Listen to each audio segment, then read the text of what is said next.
Hi, this is Dr. DeSapri, founding physician of Bone and Body Women's Health.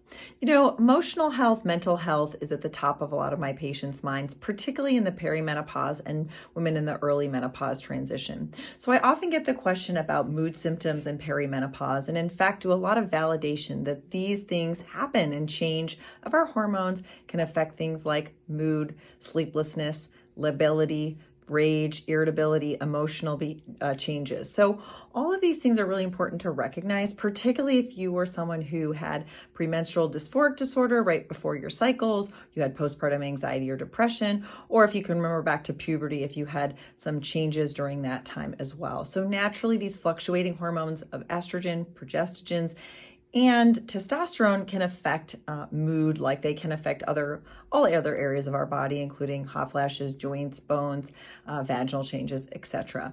And I think one of the challenges here is that a lot of the women between their perimenopause time are between their 30s and 50s and are balancing a lot of other things like families, things like jobs, careers, home life, community, and then maybe demands of parenting both their children and their parents, so being in the sandwich generation.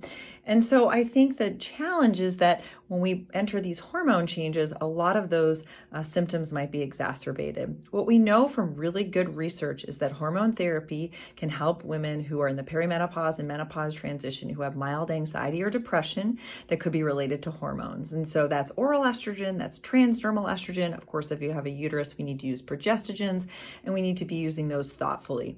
And so before jumping to things like, pharmacology for anxiety, depression, of which I absolutely prescribe and recommend for some women, if this is connected to hormones, we ought to give this a consideration.